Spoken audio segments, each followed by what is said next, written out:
Bismillahirrahmanirrahim. Assalamualaikum warahmatullahi wabarakatuh.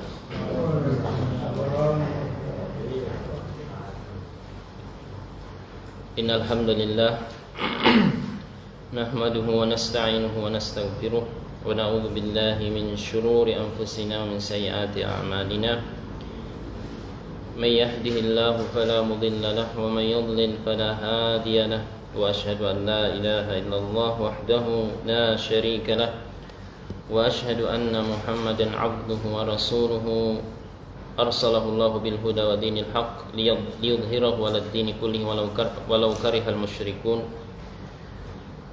اللهم صل وسلم على عبدك ونبيك محمد وعلى آله وأصحابه ومن تبعهم بإحسان إلى يوم الدين أما بعد قال الله سبحانه وتعالى في كتابه الكريم وهو أصدق القائلين أعوذ بالله من الشيطان الرجيم يا أيها الذين آمنوا اتقوا الله حق تقاته ولا تموتن إلا وأنتم مسلمون وقال تعالى يا أيها الناس اتقوا ربكم الذي خلقكم من نفس واحدة وخلق منها زوجها وبث منهما رجالا كثيرا ونساء واتقوا الله الذي تساءلون به والأرحام إن الله كان عليكم رقيبا وقال تعالى يا أيها الذين آمنوا اتقوا الله وقولوا قولا سديدا يصلح لكم أعمالكم ويغفر لكم ذنوبكم ومن يطع الله ورسوله فقد فاز فوزا عظيما أما بعد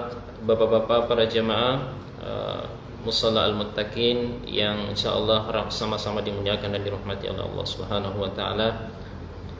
Pada subuh hari ini kembali lagi kita bersyukur kepada Allah Subhanahu wa taala.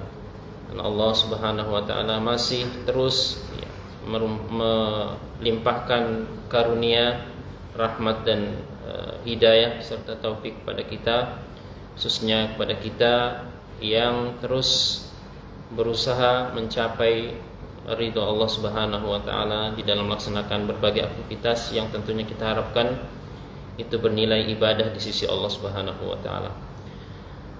Semoga Allah Subhanahu wa taala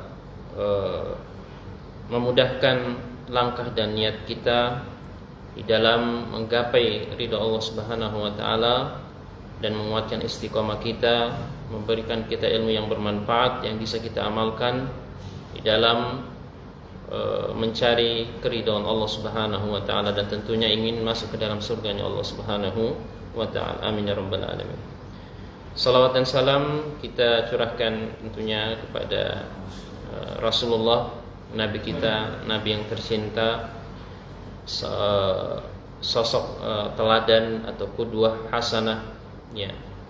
Dan beliau adalah satu-satunya panutan bagi seluruh umat Islam tentunya ya, yang ingin mendapatkan ridha Allah Subhanahu wa taala, maka mau tidak mau kita harus mengikuti tuntunan dan contoh beliau. Dan memang contoh dan tuntunan beliau adalah yang terbaik ya. Dan memang Allah tegaskan di dalam Al-Qur'an, laqad kana lakum fi rasulillahi uswatun hasanah liman kana yarjullaha wal yawmal akhir wa dzakarallaha katsiran. Telah ada contoh atau suri tauladan yang terbaik pada diri Rasulullah sallallahu alaihi wasallam bagi siapa yang ingin mengharapkan perjumpaan Allah. Maksudnya adalah bagi siapa yang ingin mendapatkan ridha Allah dan ingin masuk ke dalam surganya, maka sosok teladan yang patut kita dan memang harus kita contoh adalah Nabi kita, Nabi Muhammad sallallahu alaihi wasallam. Baik bapak-bapak dan para jamaah, pada Sabtu subuh hari ini jadwal kita adalah kajian tafsir ya. Dan menurut catatan di sini terakhir kita membahas ayat ya. Itu baru ayat yang kedua. Baru ayat kedua. Satu pertemuan ya. Surat Al-A'la sempat kita baca dari ayat pertama sampai ayat 9 ya. Dan kita membahas tafsirnya itu baru sampai ayat yang kedua. Baik, kita akan lanjutkan membaca lagi ya, seperti biasa dari ayat pertama sampai ayat ke-9 ya. Kemudian nanti untuk tafsirnya kita lanjutkan dari ayat yang ketiga, ya, insyaallah taala. Baik, saya akan membaca, Bapak-bapak silakan mengikuti seperti biasa ya. Sambil kita memperbagus bacaan kita ya. Surah ini surah yang kita tahu sudah sering kita baca, tetapi perlu kita mantapkan ya, perbagus bacaannya. A'udzu billahi minasy syaithanir rajim. A'udzu billahi minasy syaithanir rajim. Bismillahirrahmanirrahim. Bismillahirrahmanirrahim. Sabbih isma rabbikal a'la. Sabbih isma rabbikal a'la. الذي خلق فسوى والذي قدر فهدى والذي أخرج المرعى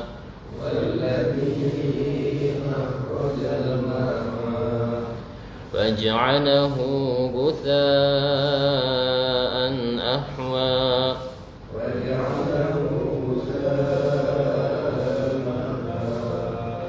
سنقرئك فلا تنسى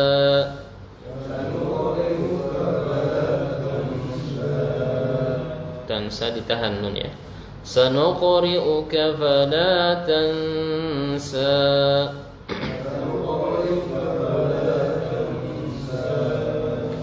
إلا ما شاء الله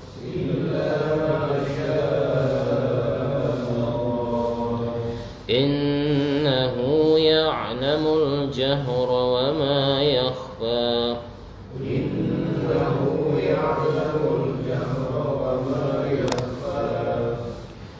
ونيسرك لليسرى فذكر إن نفعت الذكرى.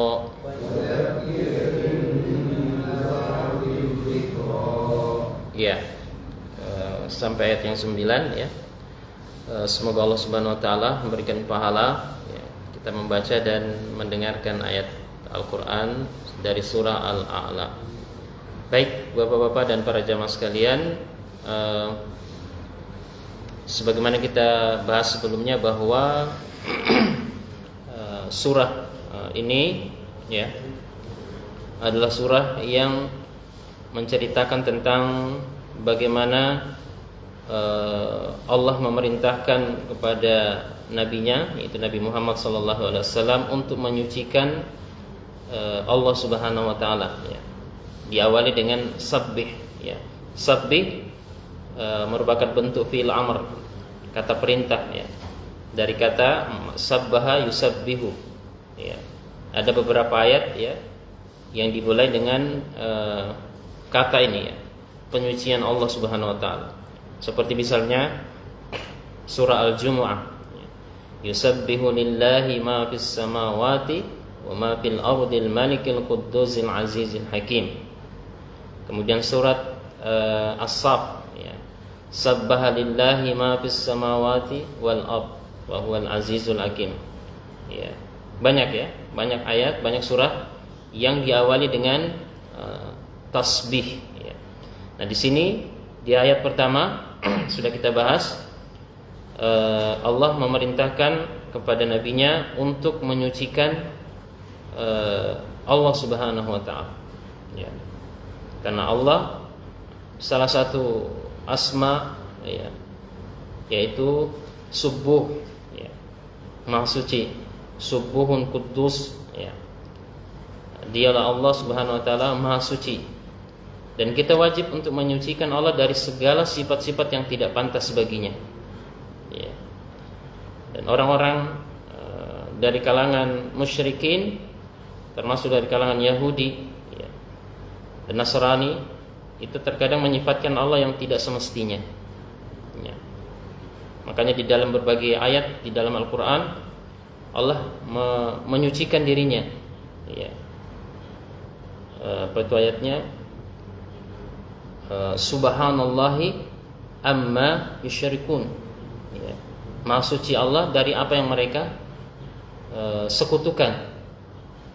Di dalam ayat yang lain, amma yasifun. Maha suci Allah dari apa yang mereka sifatkan. Ya.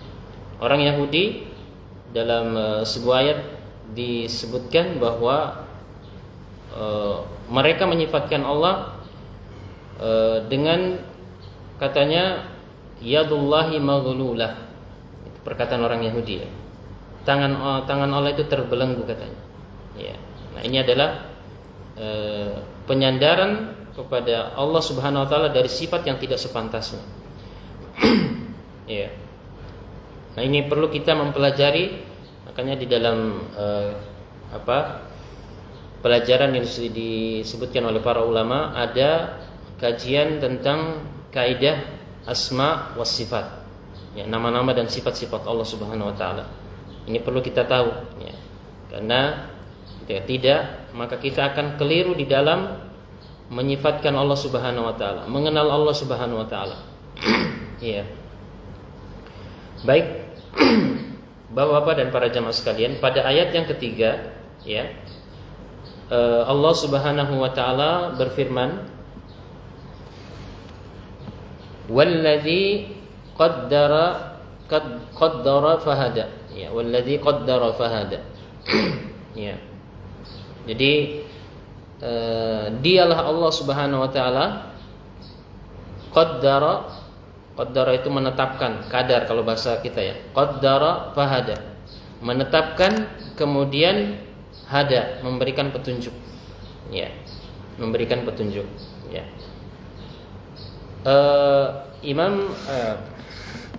Di dalam kitab tafsir yang kita jadikan salah satu referensi di sini yaitu tafsir dari Taisir Karim Rahman fi Tafsir Kalamil Mannan yang ditulis oleh Syekh Abdurrahman bin Nasir As-Sa'di ya. Beliau mengatakan bahwa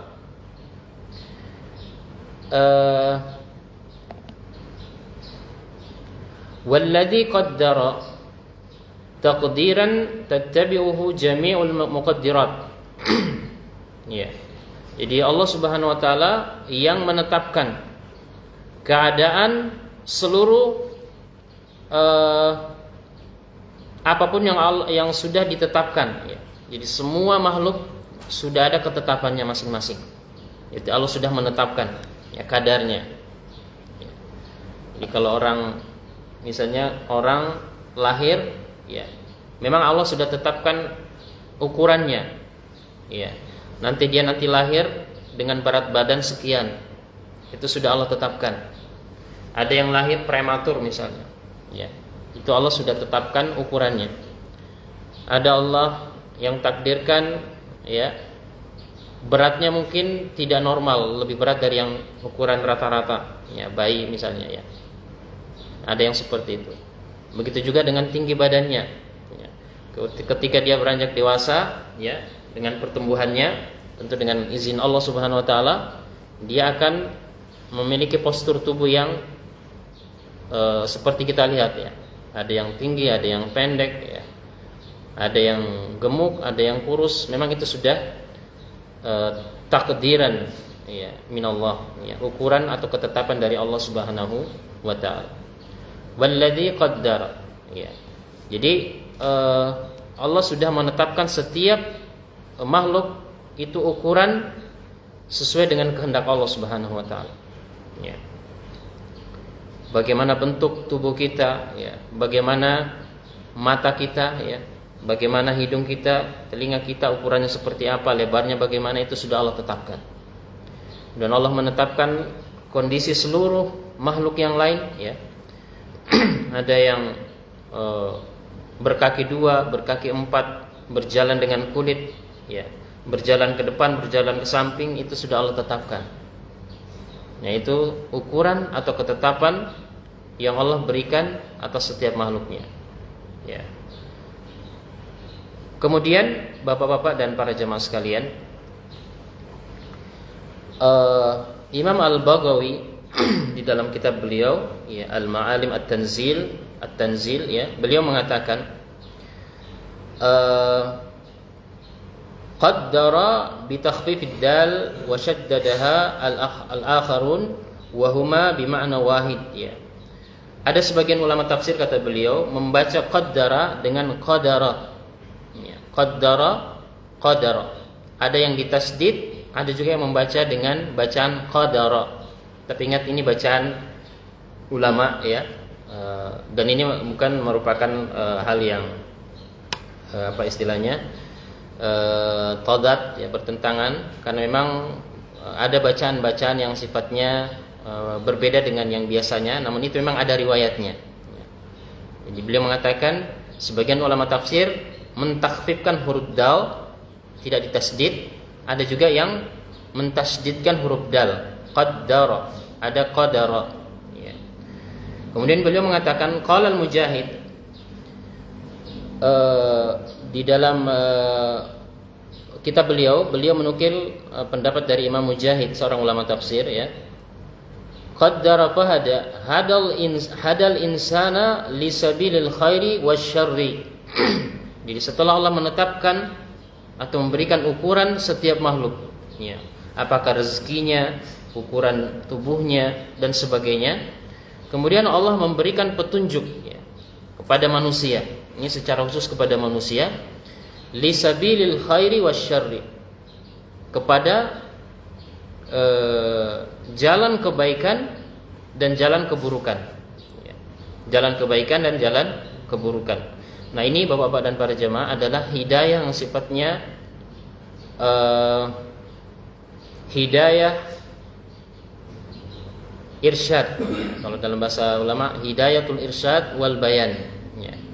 Jadi Allah sudah memberikan petunjuk bahwa ini baik, ini buruk ya. Ini adalah hidayatul irsyad wal bayan ya. Karena hidayah itu ada dua ya. Ada namanya hidayatul irsyad wal bayan, ada hidayatut taufik ya.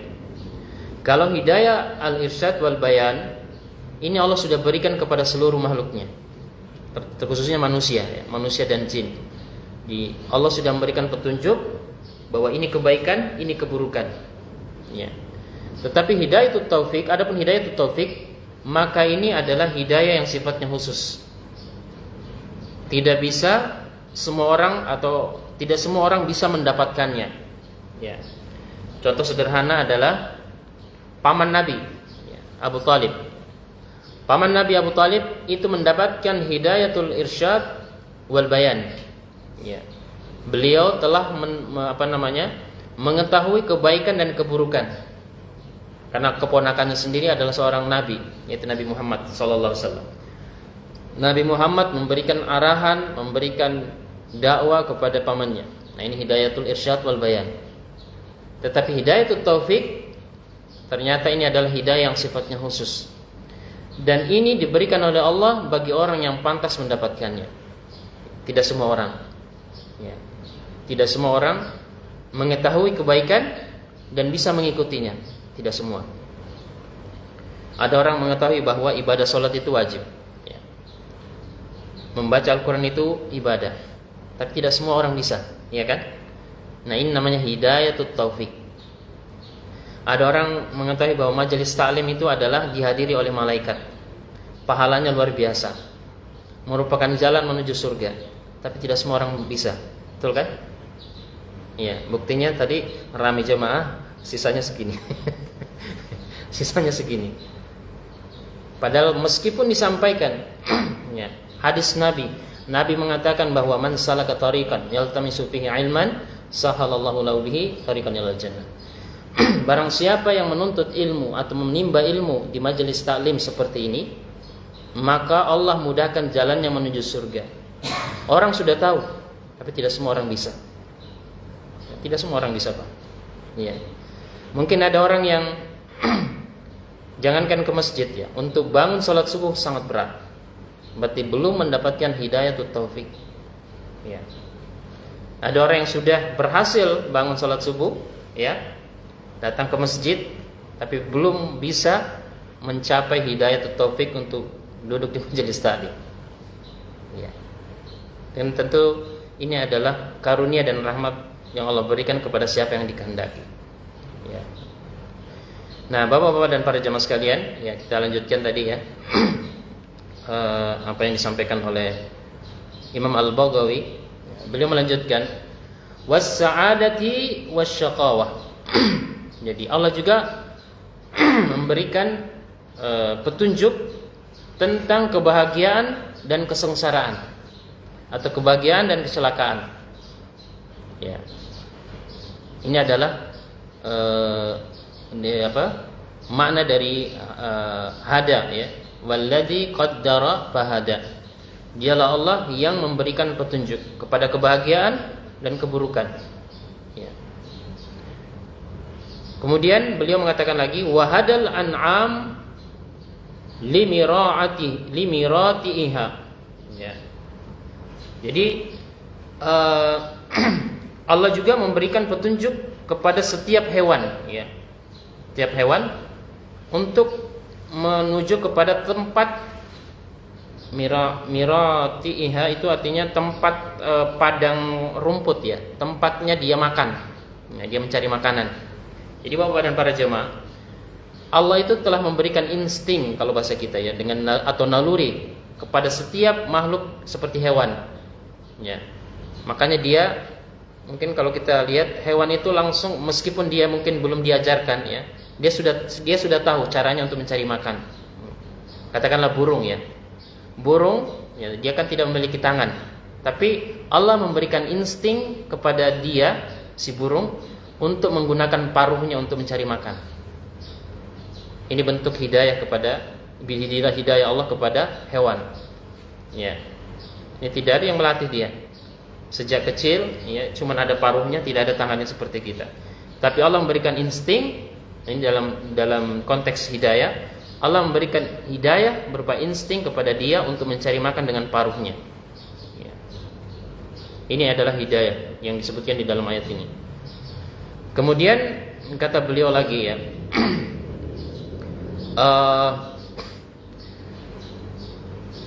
wa qala Muqatil. Ya, kemudian ulama tafsir yang lain yaitu Imam Muqatil wal Kalbi, Imam Kalbi juga, beliau mengatakan qaddara likulli syai'in maslakahu. Ya. Jadi Allah menetapkan kepada segala sesuatu jalannya, ya. Atau jalurnya. Ya. Jadi Allah sudah menetapkan jalannya kepada sesuatu, segala sesuatu. Ya. Di air di sungai itu Allah sudah tetapkan jalannya kemana. Ya. Dia akan mencari tempat yang rendah misalnya. Kemudian daun-daun yang menua atau sudah mengering, itu Allah berikan jalannya, dia akan jatuh ke tanah. Ya, kemudian dia akan menjadi campuran tanah dan hancur di dalam tanah. Itu ada Allah sudah memberikan petunjuk atau kadar kepadanya. Ya. Kemudian kata beliau lagi, ya,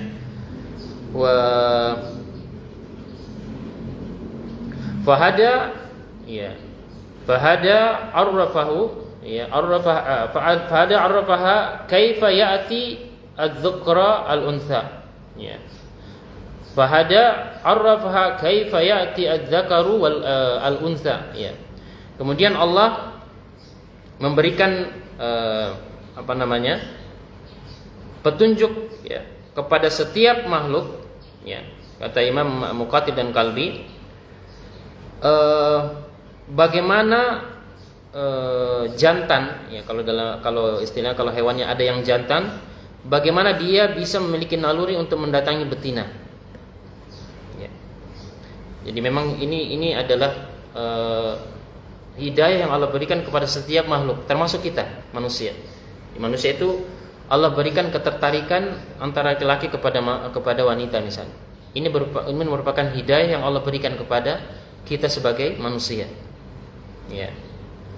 Kemudian ada juga yang mengatakan ya, Imam Al-Baghawi mengatakan wakila khalaqal manafi' fil asya' wa hadal insan liwajhi istikhrajiha minha. Ya. Jadi ada ulama tafsir mengatakan bahwa Allah menetapkan menetapkan rezeki ya. Kemudian memberikan petunjuk cara untuk memperoleh dan mencari kehidupan, ya. Ini yang ditafsirkan oleh para ulama lain. Kemudian ada juga yang mengatakan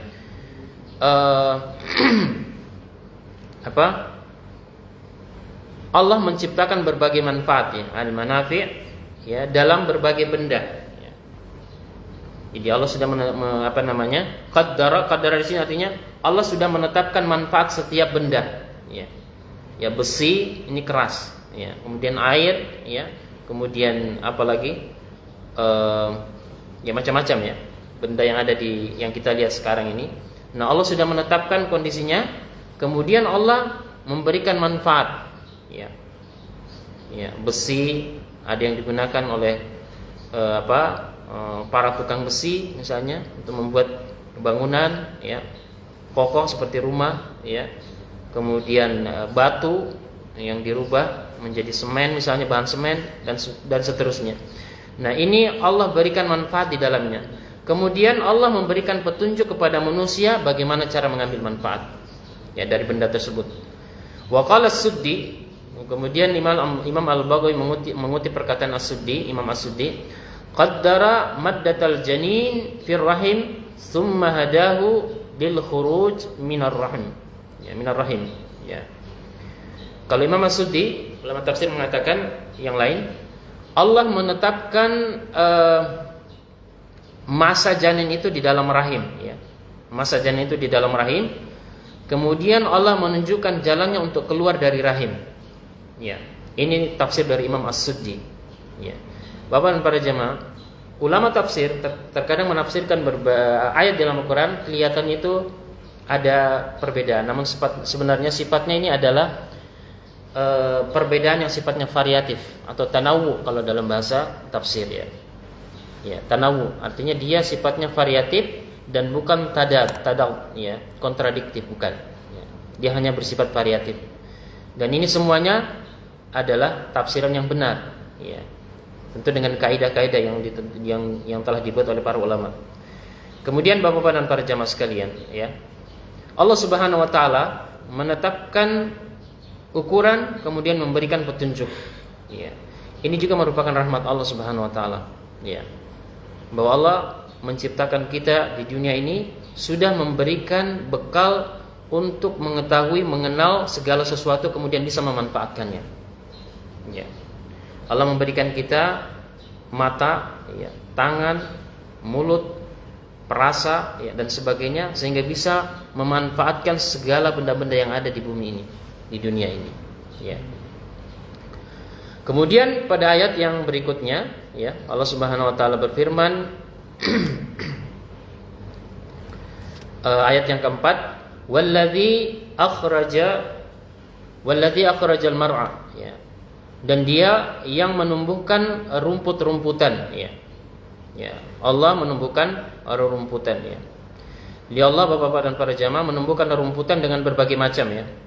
Yang kita lihat sekarang ini, ya, sudah banyak, ya. Banyak rumputan yang tumbuh di sekitar kita dengan berbagai warna, ya, tanam-tanaman. Kemudian dialah yang menciptakan padang rumput, ya, dari sesuatu yang tidak ada, kemudian Allah tumbuhkan, ya, ada yang berwarna hijau, ada yang berwarna kuning, ya, dan sebagainya.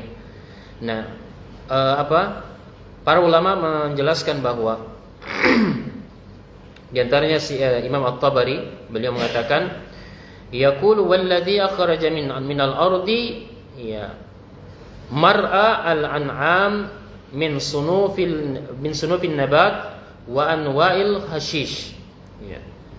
Dialah Allah Subhanahu wa taala yang mengeluarkan dari bumi, ya, berupa padang, ya, atau lapangan bagi para gembala untuk mengembalakan hewan ternaknya, ya. Kemudian di padang tersebut tumbuh bermacam-macam tanaman, ya, jenis-jenis rumput-rumputan, ya. Kemudian sebagian ulama tafsir juga menyatakan bahwa tumbuh dengan berbagai sifat dan karakteristiknya masing-masing. Ada yang beracun, ada yang bisa dimakan seperti sayur-sayuran dan sebagainya. Kemudian di ayat yang kelima Allah Subhanahu wa taala berfirman Faj'alahu gutha'an ahwa. Ya. Faj'alahu gutha'an ahwa. Kemudian Allah menjadikan padang rerumputan tersebut menjadi daun-daun atau jerami yang kering, kehitam-hitaman. Ya. Ya, setelah Allah menciptakan rumput tersebut dengan segar, tiba-tiba Allah menjadikannya menjadi kering. Ya, menjadi kering. Ya. Gutha'an ini sifatnya apa namanya? Hitam kering ya. Itu gutha'an ya. Gutha'an hitam, maaf. Kalau gutha'an itu kering ya, menua. Kalau ahwa ya itu hitam ya, menghitam ya. Nah, ulama tafsir menjelaskan bahwa ini merupakan sunnatullah dari Allah Subhanahu wa taala ya. Dan ini merupakan hakikat kehidupan dunia. Ya. Jadi Bapak-bapak dan para jamaah, kalau Allah melaknat sesuatu, itu artinya Allah mengutuk ya. Nah, dunia ini Bapak-bapak dan para jamaah, di antara bentuk laknat yang diberikan oleh Allah terhadap dunia.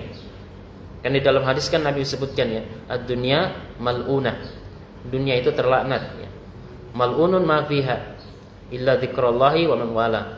Dan semua apa yang ada di dalamnya juga terlaknat kecuali zikir kepada Allah dan apa-apa yang bisa menyampaikan kepada zikir kepada Allah. Jadi, semuanya terlaknat. Apa maksudnya dilaknat ya? Itu dijauhkan dari rahmat Allah Subhanahu wa taala. Di antara bentuk laknat Allah Subhanahu wa taala kepada dunia adalah tidak ada yang abadi. Tidak ada yang abadi. Kita lihat ada orang yang segar bugar ya, awalnya ya. Tiba-tiba dia sudah menjadi tua ya, jompo, tidak bisa berjalan. Ini bentuk laknat Allah Subhanahu wa taala kepada dunia. Kita lihat tanaman hijau membentang, sawah hijau, tiba-tiba langsung mengering. Ini bentuk laknat dari Allah Subhanahu wa taala. Berbeda dengan surga ya. Kalau surga tidak ada yang menua. Ya. Karena surga dirahmati Allah Subhanahu wa taala. Semuanya abadi. Penduduknya nanti tidak ada yang tua. Karena rahmat Allah Subhanahu wa taala. Beda dengan dunia. Ya. Kalau di dunia, kalau ibu-ibu ya mau pakai makeup yang bagaimanapun tetap ya tidak bisa dibohongi, tetap akan menua. Ya.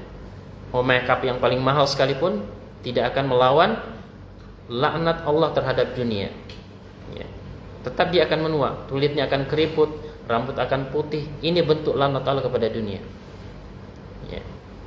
Makanya Allah mengatakan faj'alahu gutha'an ahwa. Maka Allah menjadikan tiba-tiba rumputan itu mengering dan hitam. Ya. Nah, ini Bapak-bapak dan para jamaah sekalian menjelaskan bahwa dunia ini bukan tempat abadi, bukan tujuan utama. Ya.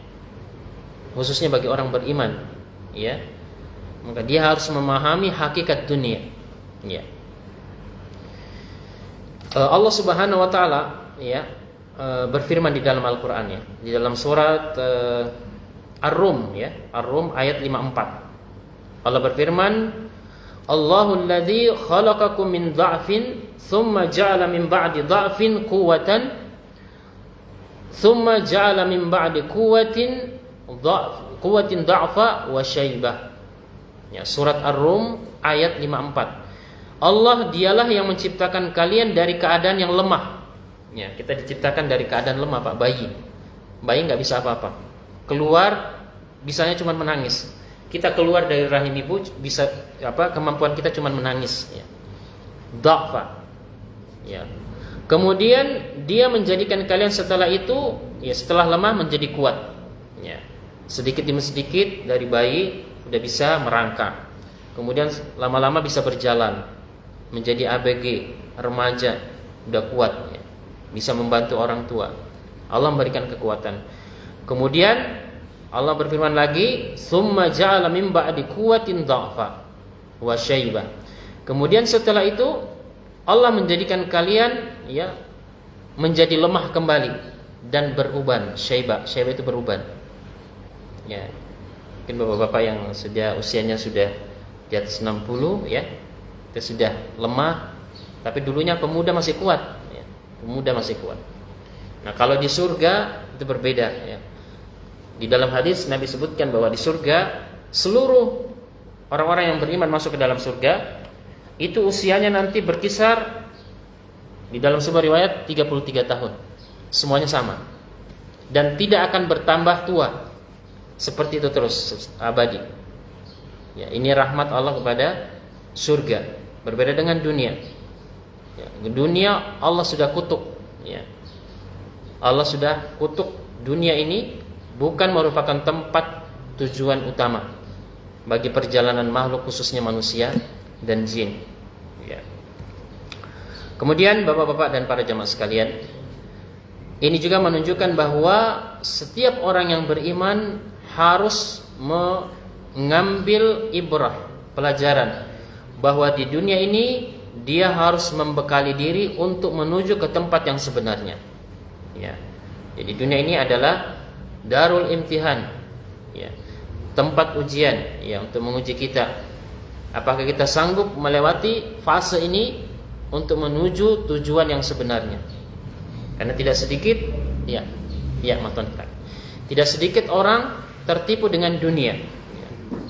Dia justru menjadikan dunia sebagai tujuan utama dari perjalanan hidupnya. Ya.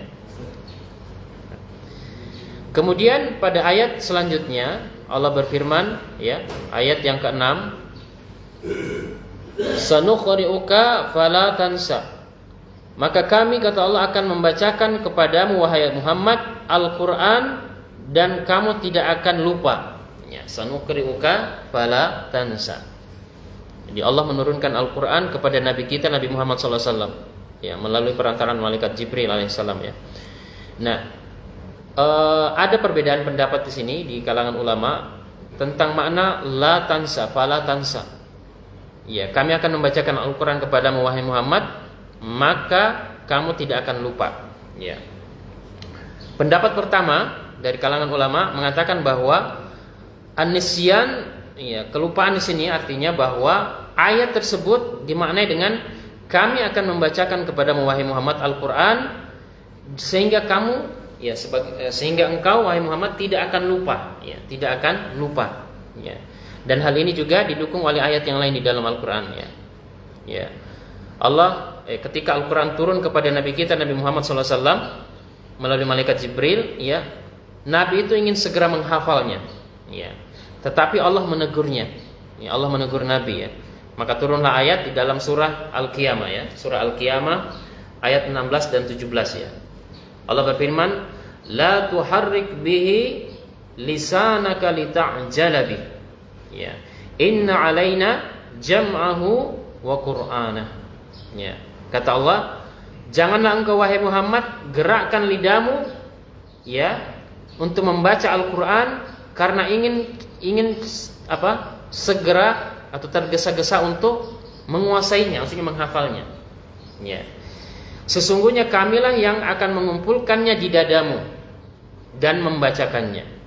Ya. Ini makna dari tafsiran ayat, ya, dari fala tansa. Kamu tidak akan lupa. Artinya Allah sudah memberikan kekuatan atau memberikan potensi di dalam dada Nabi kita untuk tidak melupakan Al-Quran. Ya. Dan itu beda dengan kita, Pak, ya. Kita sudah hafal misalnya hari ini surah ini, tiba-tiba besoknya udah lupa.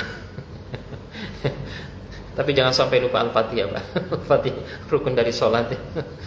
Biasanya kita sudah hafal, ya, surah ini misalnya dalam juz amma, tiba-tiba besok lupa lagi. Nah, itulah sifat kita. Berbeda dengan Nabi, karena Nabi adalah sosok makhluk yang dikatakan adalah maksum, ya, dijaga oleh Allah. Karena memang Allah yang memasukkan Al-Quran itu ke dada Nabi, ya, untuk dikuatkan, ya. Dan Al-Quran itu diturunkan berangsur-angsur, ya, tidak sekaligus, ya. Kata Allah, linutsabbita bihi fuadak, supaya Al-Quran itu kokoh di dadamu wahai Muhammad, ya. Ini juga metode, Pak. Jangan tergesa-gesa menghafal banyak ayat, harus sedikit-sedikit. Karena Nabi saja ini berangsur-angsur sehingga kuat. Nah, ini juga metode yang bagus kita terapkan kalau ingin menghafal. Jangan langsung banyak ya. Lebih baik sedikit tapi kokoh kita dalam hafalan itu daripada banyak langsung kita hafal tiba-tiba hilang semua. Lebih bagus sedikit-sedikit ya. Kemudian Bapak-bapak dan para jamaah, di sini Allah menjadikan Nabi itu bisa menghafal Al-Qur'an. Ya. Memang di dalam Islam Bapak-bapak dan para jamaah, ilmu itu dihafal. Makanya para ulama itu melatih anak-anak mereka untuk menghafal Al-Qur'an terlebih dahulu, untuk sebelum menguasai ilmu yang lain. Ya. Memang di dalam Al-Qur'an itu adalah hafalan yang lebih ditonjolkan ya, hafalan ya.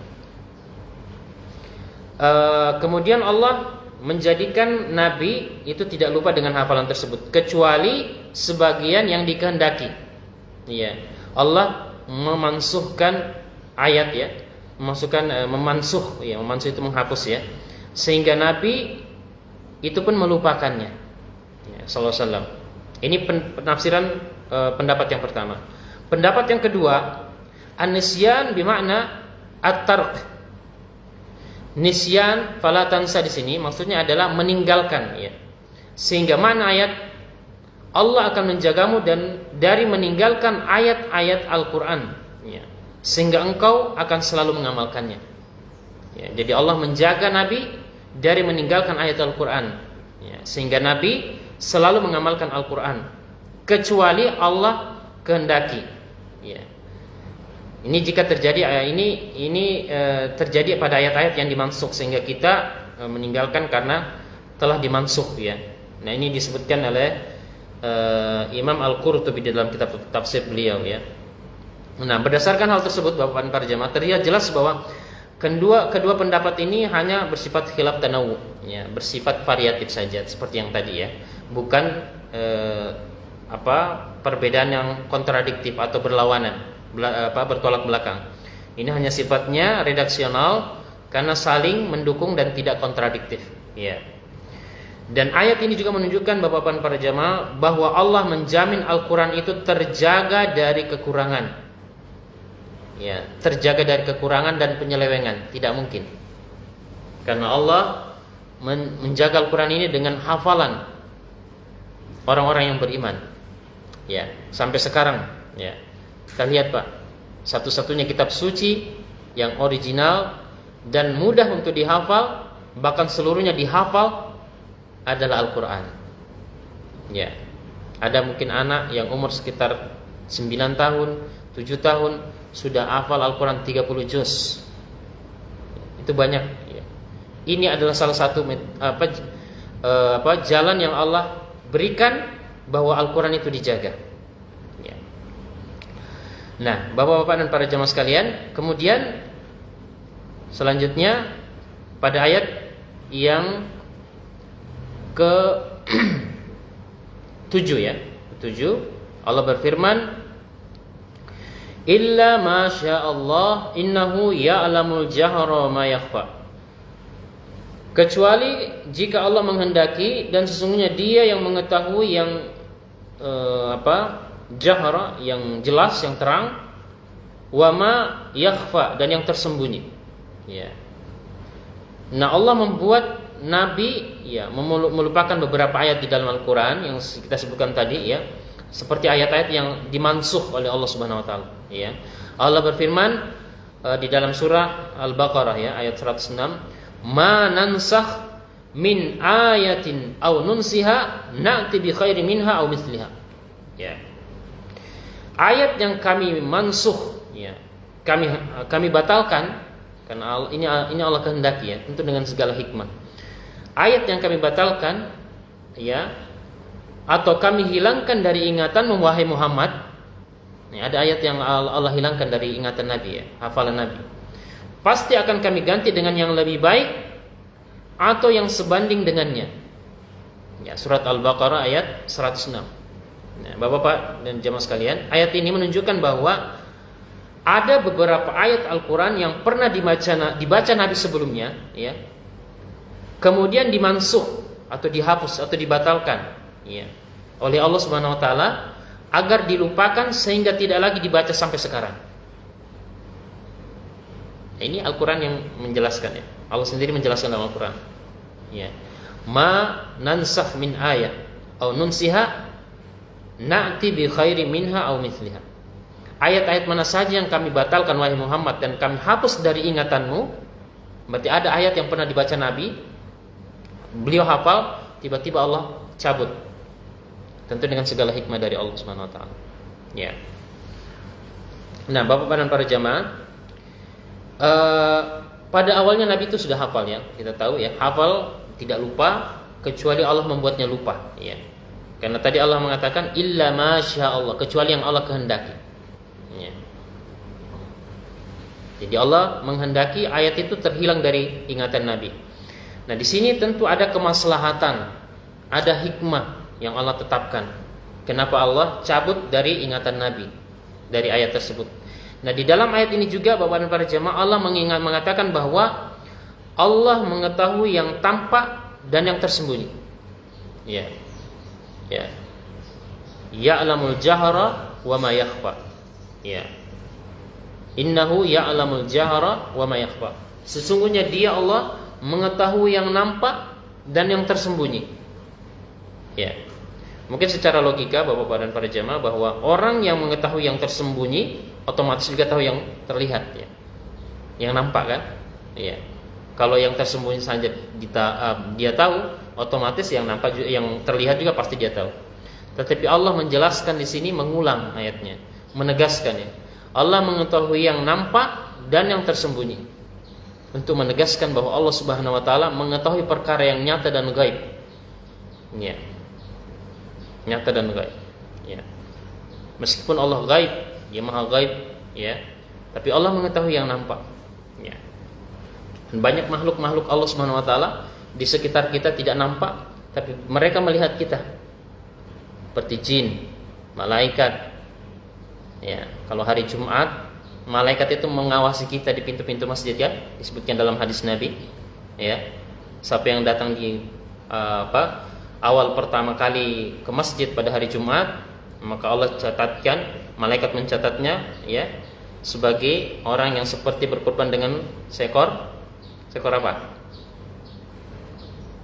Seekor kambing. Seekor onta. Iya, Pak Pariman enggak tidur berarti. Ya, dengan seekor onta. Selanjutnya yang datang berikutnya seolah-olah berkorban dengan seekor sapi ya, dan seterusnya. Nah, ini ada makhluk yang melihat kita ya. Sadar atau tidak, saat ini malaikat juga mengawasi kita. Si A ini lagi khusyuk. Yang tidur, ada yang berusaha menahan ngantuk ya. Nah, itu malaikat juga mencatat tuh pahalanya. Pahalanya ada yang tinggi, ada yang rendah. Tapi ingat Bapak dan para jamaah, pelajarannya bahwa Allah Subhanahu wa taala Maha gaib ya. Makhluknya juga ada yang gaib melihat kita.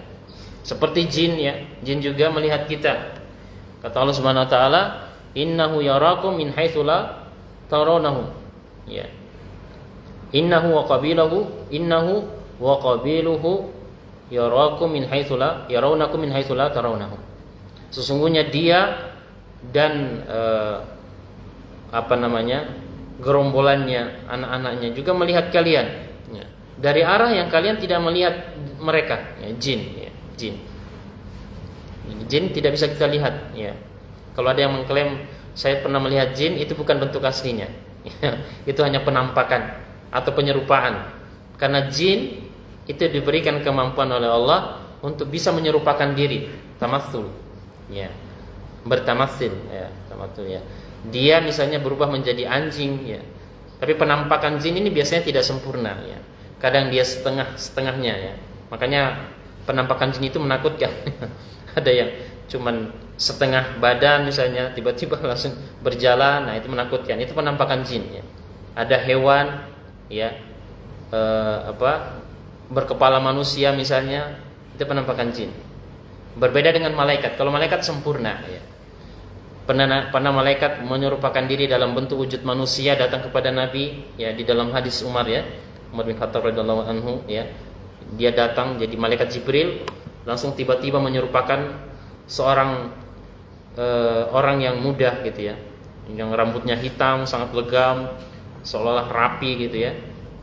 Kemudian bajunya sangat putih, Kemudian tidak ada bekas perjalanan, padahal kita tahu pada saat itu Nabi duduk dan para sahabat duduk itu di tengah gurun yang kotor ya, maksudnya penuh debu. Tapi dia seolah-olah enggak terkena debu ya. Datang ke dekat Nabi ya, bertanya tentang Islam, iman, kemudian ihsan, tanda-tanda hari kiamat dan sebagainya. Ini penyerupaan malaikat ya. Malaikat menyerupakan diri secara sempurna ya. Ini yang Allah berikan kemampuan kepadanya ya. Berbeda dengan jin ya. Dia menyerupakan diri tapi tidak sempurna dan kadang menakutkan ya. Menakutkan bagi manusia. Kemudian kita lanjutkan sedikit lagi ayat yang ke 8 ya. Ayat ke-8 Allah berfirman, "Wa nuyassiruka lil yusra." Dan kami akan memudahkan memberikan kemudahan ya, atau jalan yang mudah ya. Wa nuyassiruka lil yusra. Kami akan memberikan, di sini adalah merupakan hidayah taufik ya. Kemudahan ya, bagi orang yang beriman ya. Di sini Allah memberikan atau memberikan penegasan kepada Nabi bahwa kami wahai Muhammad akan memudahkanmu ya, untuk al-yusra, mengamalkan kebaikan ya, mengamalkan kebaikan.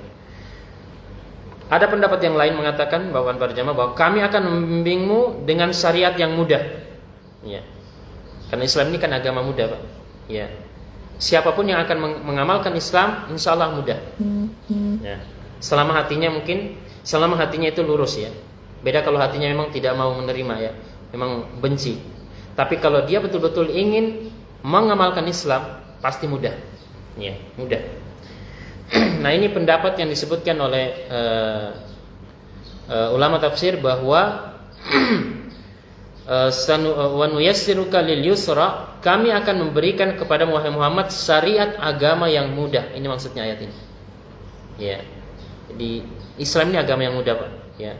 Orang masuk agama Islam itu tidak ada proses yang menyulitkan ya. Dia cukup mengucapkan kalimat syahadat ya. Kalau dia mau masuk Islam misalnya, mengucapkan kalimat syahadat, sudah Islam ya. Tinggal dia menjalankan berbagai rukun dan ibadah-ibadah yang lain. Nah, Bapak dan para jamaah, hal ini menunjukkan sekaligus bahwa agama Islam adalah agama yang sangat moderat dan sangat sam'ah ya, toleran, penuh dengan toleransi dan moderat ya. Maka dzalika ja'alnakum ummatan wasata, umat yang pertengahan, tidak berlebihan. Beda dengan umat-umat sebelumnya, Bapak-bapak dan para jemaah sekalian. Ya. Sebagai contoh sederhana, orang beribadah bagi umat Islam itu dimanapun bisa. Mau sholat di laut, di mana? Di pinggiran laut, ya, di gunung, ya, di tempat mana saja itu boleh. Ya, ini agama Islam, agama yang mudah. Ya. Beda dengan agama-agama yang lain misalnya, ya. Mungkin harus ada persyaratan tempat ibadah tertentu misalnya. Ya. Nah, kalau Islam dimanapun bisa beribadah. Kemudian hal ini juga terlihat bahwa agama-agama sebelumnya itu sangat berat dijalankan umatnya. Ya. Sementara agama Islam ini Allah jadikan mudah. Ya. Berdasarkan ayat ini, wa nuyassiruka lil yusra. Kami berikan aturan syariat agama kepada wahai Muhammad, agama yang mudah. Ya. Kita ambil contoh perbandingan Bapak-bapak dan para jemaah. Umat sebelumnya, ya, itu kalau terkena najis di pakaiannya, ya, itu harus digunting, dihilangkan pakaian itu, ya, harus dirobek, ya, kalau terkena najis. Itu aturan syariat sebelum umat-umat sebelumnya. Di kita terkena najis itu cukup dipercikan air atau dihilangkan kemudian digosok, selesai. Itu agama yang mudah, agama Islam. Ya. Agama sebelumnya kalau ada orang yang bertobat, khususnya di kalangan Bani Israel, umat sebelumnya, ya, kalangan umatnya Nabi Musa, ada aturan syariat yang mengatur bahwa kalau ada orang yang bertobat harus membunuh dirinya. Berat. Ya. Ada di dalam surah Al-Baqarah. Kalau Bapak-bapak baca ya. Apa itu ayatnya? Fataba alaikum faqtulu anfusakum. Maka sekarang Allah menerima taubatmu, maka bunuhlah diri-diri kalian. Ini syariat umat sebelumnya. Beda dengan kita ya. Kita bertaubat cukup berhenti dari dosa dan menyesali, meminta ampun kepada Allah, selesai. Ini kemudahan syariat agama kita. Ya. Umat sebelumnya seperti Maryam, ibunda Nabi Isa alaihissalam, itu puasanya tidak boleh ngomong, hanya berisyarat. Beda dengan kita boleh ngomong, cuman tahan makan dan minum dan syahwat. Ya. Kalau umat sebelumnya dibebankan tambahan, tidak boleh ngomong kecuali dengan isyarat. Berat. Ya. Nah, ini juga menunjukkan bahwa agama kita ini selalu mengedepankan kemudahan. Bahkan Allah menegaskan dalam Al-Quran, yuridullahu bikumul yusra wala yuridu bikumul usra. Allah menghendaki kemudahan dan Allah tidak menghendaki kesulitan. Ya. Dan di antara bentuk azab Allah kepada orang sebelumnya, karena Allah Subhanahu wa taala melihat orang-orang sebelumnya itu berlebihan di dalam beragama. Ya. Sudah diberikan aturan yang ketat, menambah lagi aturan-aturan yang lebih ketat. Ya. Ya, Allah menegaskan ya. Ya ahlal kitab la taghlu fi dinikum. Wahai ahlul kitab, janganlah kalian berlebih-lebihan di dalam beragama. Ada ya aturan. Misalnya untuk mendekatkan diri, fokus ibadah, tidak akan menikah, tidak boleh menikah. Karena ini aturan berat. Aturan berat karena menyalahi fitrah sebagai manusia. Nah, itu ada syariat sebelumnya. Seperti itu Bapak-bapak dan para jamaah sekalian. Kemudian di dalam hadis Nabi bersabda tentang kemudahan agama Islam ya. Cuma hadis ini diriwayatkan oleh Imam Bukhari, ya, hadisnya yang sahih. Nabi bersabda, "Shalli qa'iman, fa illam tastati fa qa'idan, fa illam tastati fa 'ala jam." Ya. Salatlah kalian itu dengan berdiri. Kalau tidak bisa dengan duduk. Kalau tidak bisa berbaring. Nah, ini kemudahan agama Islam. Ya. Orang yang tidak sanggup berpuasa juga misalnya, dia boleh berbuka kalau tidak kuat dan membayar fidyah. Nah, ini kemudahan agama Islam. Orang yang lagi safar, berat untuk berpuasa, boleh dia mengqada puasa di hari-hari yang lain. Ya.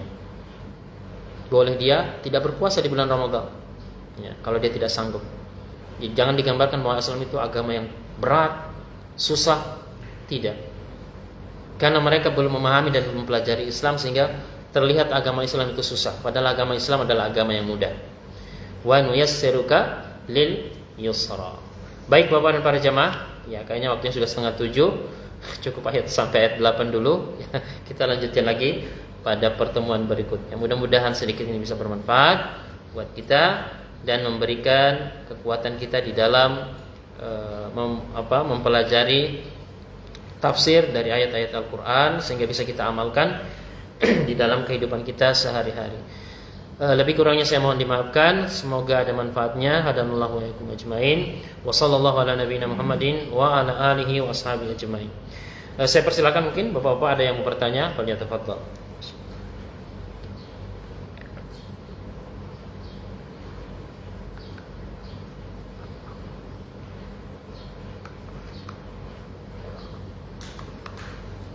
Ya, tidak ada? Cukup? Ya, baik. Nah, sudah cukup ya. Sudah 6:30. Alhamdulillah ya. Kita istiqomah. Insyaallah pekan depan kita lanjutkan pembahasan hadis-hadis Nabi ya tentang dari kitab Syarah Riyadhus Shalihin. Semoga Allah memberikan kita kekuatan dan istiqomah dan kesehatan terus mempelajari ilmu agama yang bisa kita jadikan bekal di dalam mengisi hidup kita di akhir-akhir umur usia kita. Bapak-bapak dan para jamaah, demikian saja kita tutup dengan doa. Semoga Allah Subhanahu wa taala memberikan kekuatan kepada kita semua untuk istiqamah. Allahumma inna nas'alukal huda wat tuqa wal afafa wal ghina. Allahumma inna nas'alukal huda wat tuqa wal afafa wal ghina. Allahumma inna nas'alukal huda wat tuqa wal afafa wal ghina.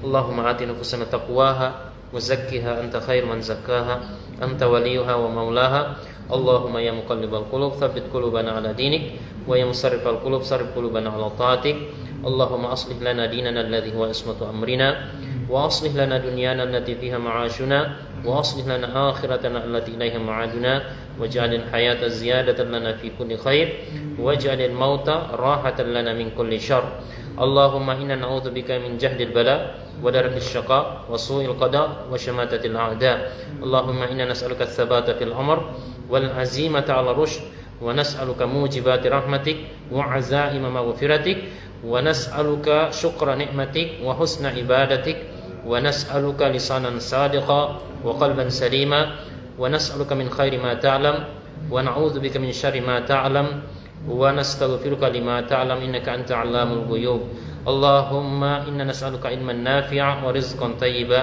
وأملا متقبلا ونعوذ بك من علم لا ينفع ومن قلب لا يخشى ومن نفس لا تشبع ومن دعوة لا يستجاب لها اللهم أصلح لنا شأننا كله ولا تكلنا إلى أنفسنا طرفة عين اللهم لا تدع لنا ذنبا إلا غفرته ولا دينا إلا قضيته ولا حاجة من حوائج الدنيا إلا قضيتها يا أرحم الراحمين اللهم أعز الإسلام والمسلمين وأهلك الكفرة والمشركين اللهم انصر إخواننا المجاهدين والمستضعفين في فلسطين اللهم أعد المسجد الأقصى إلى رحاب المسلمين اللهم ربنا هب لنا من أزواجنا وذرياتنا قرة أعين واجعلنا للمتقين إماما